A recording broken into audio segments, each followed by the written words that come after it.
दोस्तों, हमारे त्योहारों का मज़ा ही अलग होता है। घर में खुशियों का माहौल, अपनों के साथ मिलना और सबसे खास घर की बनी स्वादिष्ट मिठाइयाँ। और आने वाले हैं हमारे दो बहुत ही प्यारे त्योहार, रक्षाबंधन और जन्माष्टमी।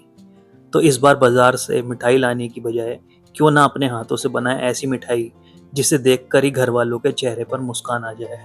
आज हम बनाने वाले हैं बेसन के लड्डू, एकदम दानेदार, खुशबूदार, घी से भरपूर और हलवाई जैसे स्वादिष्ट। रक्षाबंधन पर भाई बहन के प्यार में मिठास घोलने के लिए हों या जन्माष्टमी के भोग के लिए, ये बेसन के लड्डू दोनों ही मौक़ों के लिए एकदम परफेक्ट हैं और इन्हें बनाना भी बहुत ही आसान है। तो चलिए दोस्तों, त्योहारों की मिठास को और बढ़ाते हैं और शुरू करते हैं आज की शानदार बेसन के लड्डू की रेसिपी। मैं हूं विशाल और आप देख रहे हैं शेफ इनसाइड विशाल। तो सबसे पहले जानते हैं इसके लिए हमें किन किन चीज़ों की ज़रूरत पड़ेगी। तो दोस्तों, आज की रेसिपी बनाने के लिए सबसे ज़रूरी इंग्रेडिएंट है बेसन, मोटा बेसन, दानेदार टेक्सचर वाला। ये हम लेंगे 2 कटोरी। सारी सामग्री हम एक ही जैसी कटोरी यूज़ करके लेंगे।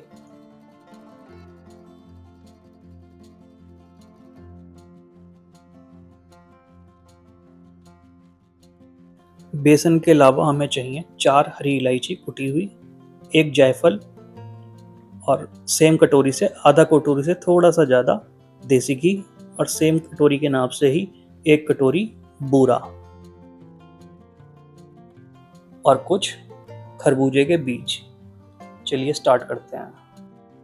सबसे पहले एक भारी तले की कढ़ाई लेते हैं और इसमें डालते हैं लगभग आधा कप घी। घी को पिघलने देते हैं और इसमें डालेंगे हमारा बेसन। और अब शुरू होता है सबसे ज़रूरी काम, बेसन की भुनाई।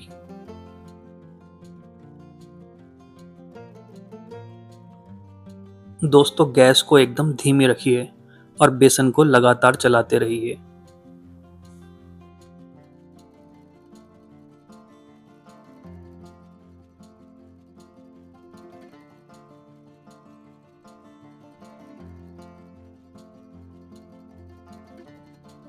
दोस्तों, अभी आपको बेसन का टेक्सचर देख के ऐसा लग रहा होगा कि हमने शायद घी कम यूज़ किया है, पर ऐसा बिल्कुल नहीं है। हमने एकदम परफेक्ट माप से घी यूज़ किया है। अभी आप आगे देखिएगा।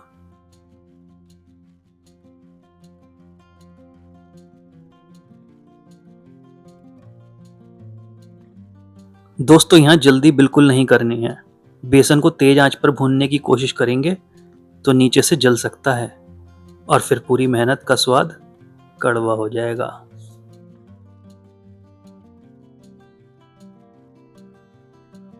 वैसे दोस्तों, बेसन के लड्डू ऐसी मिठाई है जिसे देखकर ही बचपन की याद आने लगती है।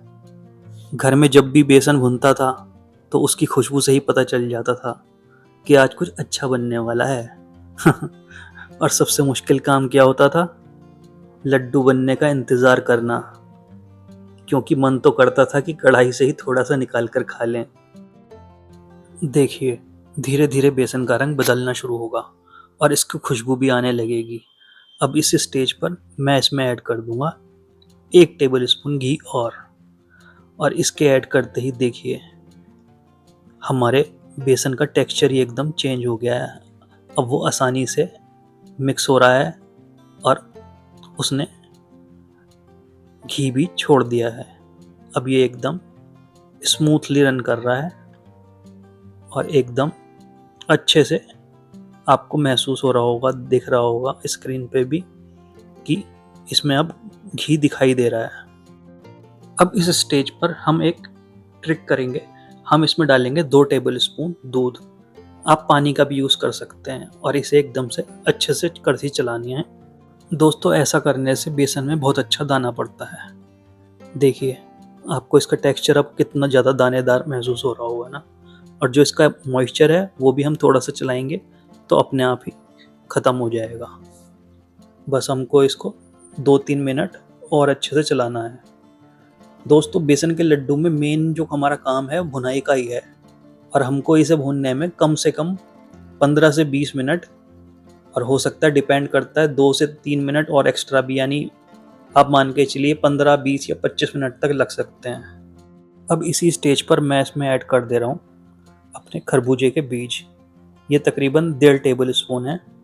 अब ये भी हम इसके साथ ही भूनेंगे। और ये इसको मैंने अलग से घी में चटकाया नहीं है, क्योंकि उसमें थोड़ा सा जलने का डर रहता है। हम यहाँ पे भुनाई कर ही रहे हैं, अब ये इसके साथ ही अच्छे से भुन जाएंगे। अब इसको थोड़ी और अच्छे से इसकी भुनाई हो जाए, मैं 1 टेबल स्पून घी इसमें और ऐड कर रहा हूँ।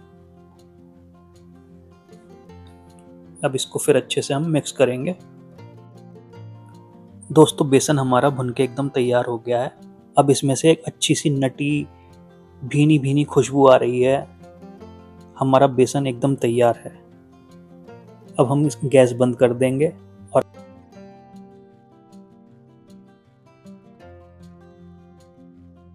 अब हम इसमें ऐड कर देंगे कुटी हुई हरी इलायची के दाने,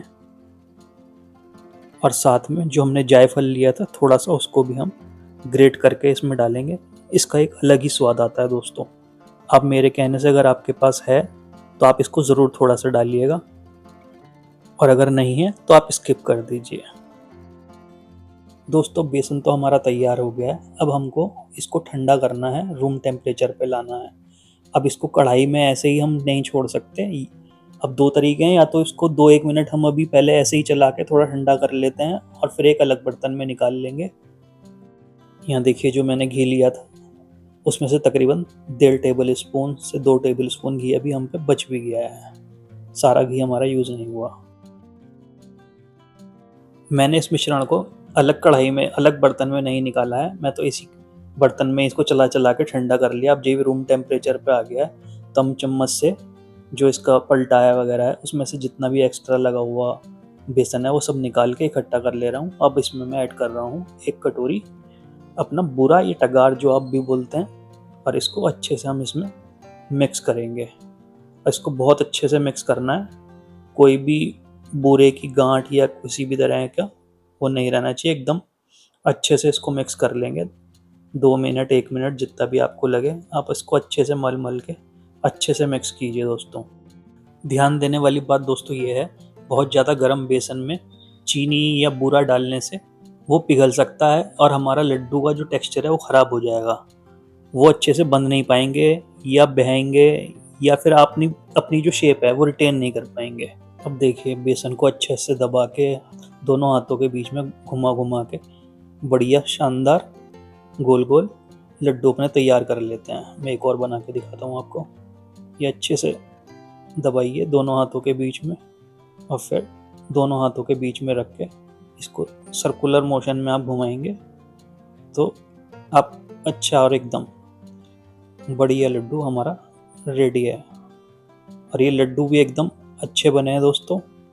अब ये ऐसा भी नहीं है कि हम प्लेट में रख देंगे तो जैसे हमारे लड्डू चपटे हो जाते हैं, ऐसा नहीं होंगे। अब हमारी मैडम भी आ गई हैं, अकेले क्यों बनाए, दोनों लोग मिलके अच्छे से फटाफट बनाएंगे, काम जल्दी खत्म होएगा। देखिए इसका टेक्सचर एकदम बढ़िया, और खुशबू तो बस पूछिए ही मत। अब इसको एक प्लेट में लगा लेते हैं।